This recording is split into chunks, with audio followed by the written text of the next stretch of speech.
We are back once again with another episode of Double Barrel Shotgun with your hosts Eve and Brian. Bang, bang. There you go, the Bang Bang.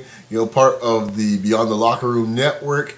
And today's episode, man, we're going to get into just pretty much the Lions, what is going on with the Lions, Jim Caldwell, the benching of Stafford, the 0-5 start. What do we make of the Lions situation, and where do they go from here? I texted you, Eve, last night and the rest of the guys because I was sitting there watching, NFL Network at 7 o'clock, watching their primetime show. Dion, LT, laid into a Mooch was trying to kind of carry the water and kind of say, he's going through a whole new system. But the system was last year, like you should, to LT's point, dudes had year 2 at Caldwell. You should be getting better. He's regressing. And this seems to be the typical cycle with Stafford when it comes to coaches. Starts off well, and then eventually starts getting, starts deteriorating. And I think the point that Dion was making yesterday, which was really, I usually don't hear guys really ripping the guys about the contracts, but he went in and he said, too many mediocre quarterbacks in this league making a lot of money they don't deserve.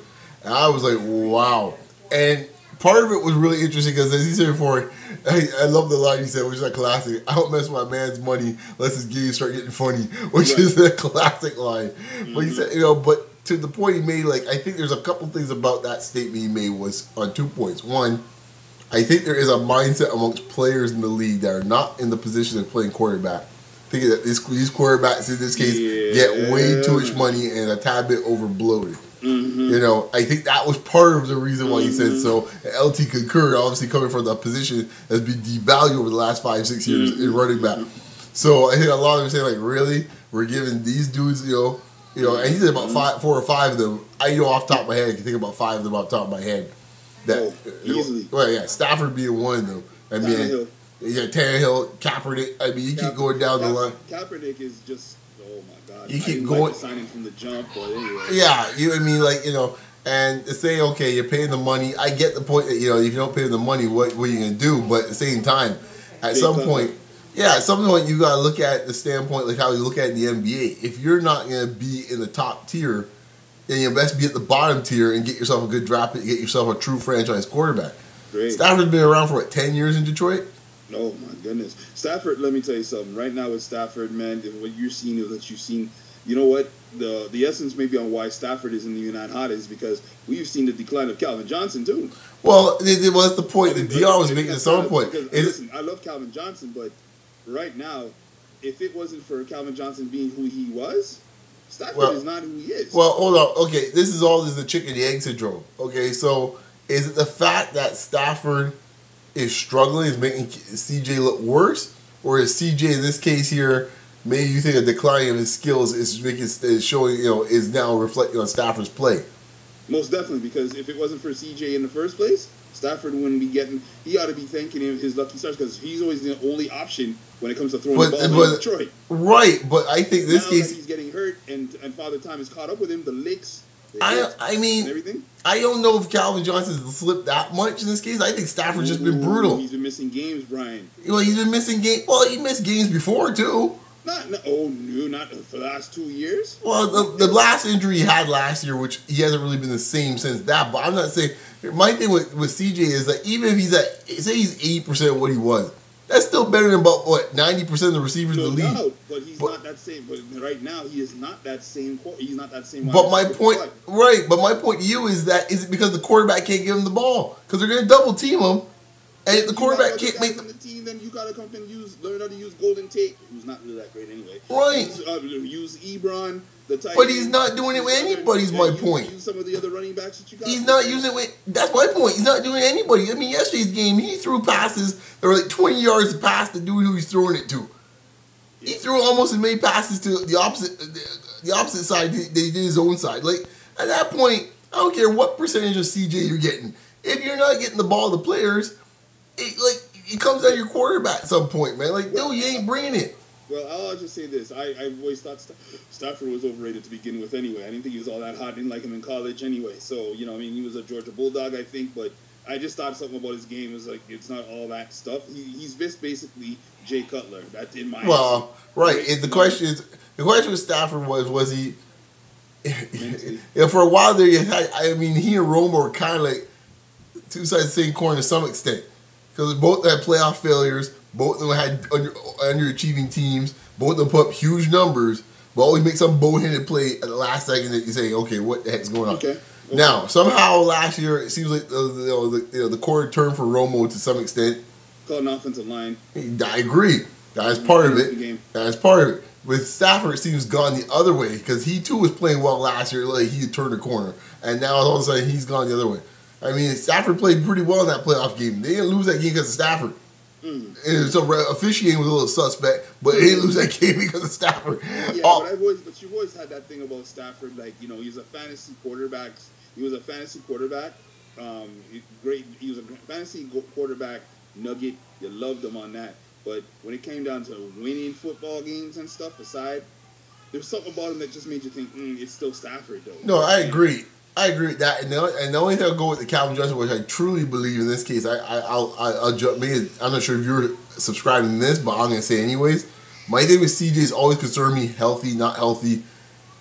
Concerned with him in big spots. He's made some boneheaded turnovers in some big moments where, like, you have to ask yourself if that was another top receiver, Antonio Brown, even Dez, would that happen to them?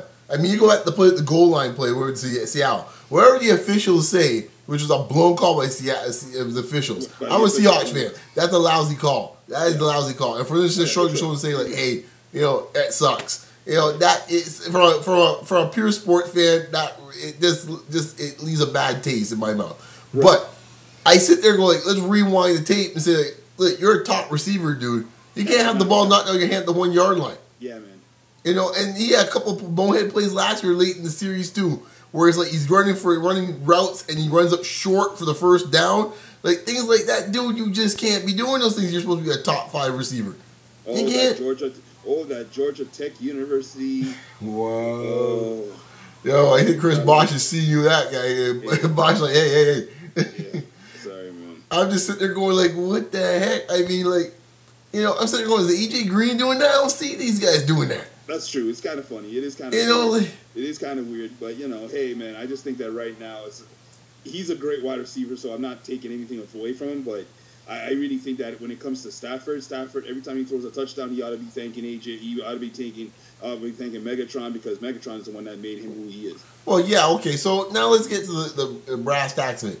Is Caldwell staying and Stafford going? Oh, man, listen, Jim Caldwell looks like he seems like a nice man and stuff like that, but head coaching, he is not.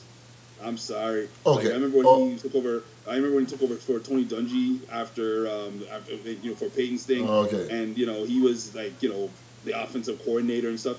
He's probably a great coordinator. I'm not disputing that. So why is he a bad coach? I don't think he. Did he not get the team to 11-5 wins last year to get back to the playoffs? Huh? Did he not get Detroit to the playoffs last year, 11-5 or 10-6? And he had Colts. He was an undefeated team. I don't know, Brian. All I'm saying is, like, why is Jim Caldwell, who's pretty much been winning anywhere he's been, is a bad coach? Because if he's a bad coach, good Lord, I would love to see this kid. Washington Redskins coach. Right. Or John Fox or any of these other dudes. Like, he's like. I don't know. I'm not saying he's a bad coach, Brian. I just don't. I think that there's something. I don't know, man. All I'm saying is that his record shows that he's a decent enough, capable enough coach. And his proof last year, Detroit, with pretty much essentially the same team, tells me that, you know what? Okay, you can say before it's Manning. Now he's got a different team. We took them to the playoffs when they're underachieving. So maybe there's more to it than what we see here. So I'm just wondering in this case here, at some point, you got to look at the players. Oh, and at some point, I think Stafford, because I think Stafford is an issue there. Stafford has no discipline. Got to get another quarterback. No discipline. Yeah. None. In my mind, at this point here, I think you gotta go. You're done, Stafford.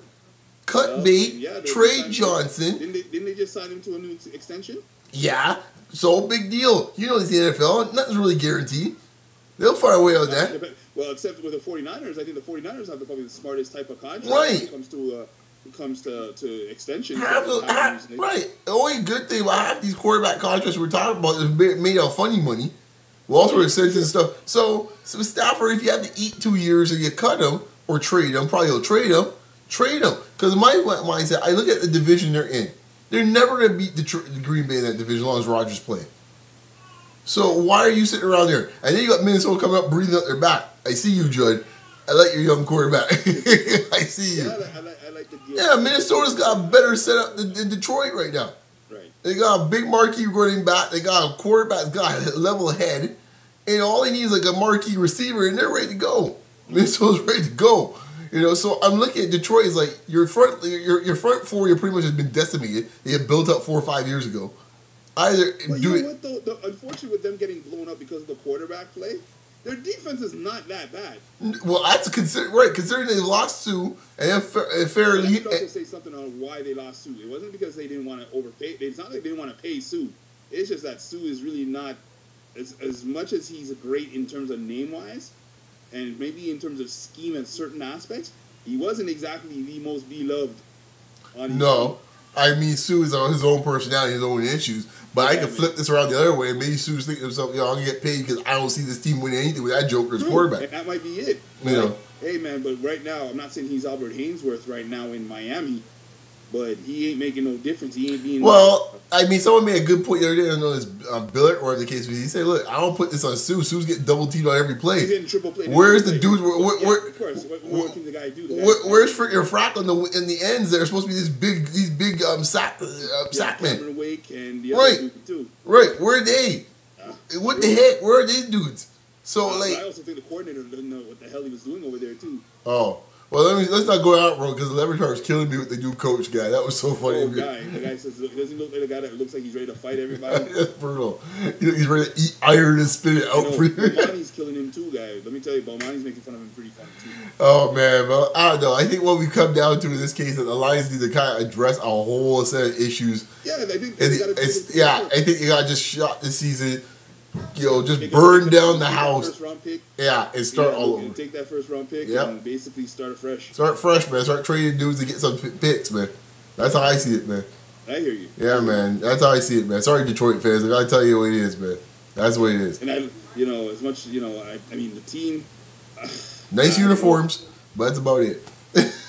And I wanted to go down and see y'all play Green Bay, but it's Detroit. That happened. Detroit. That happened. It's Detroit.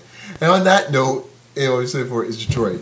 We'll call it a day, man, guys. Once again, Thanksgiving for our Canadian brethren. Exactly, man. Keep eating that turkey. I look a little tired right now. The turkey was a little too good. The turkey. So, I have the turkey-itis. The turkey won, man. All right. On that note, where can the good folks find you? They can find me at Wise Charlotte. You can find me, as usual, at Beyond Locker Room, short form RM. Folks, be safe out there. We'll catch you all next week, man. Stay away from them streets and them turkey. Gobble, gobble. Oh, gosh. Later.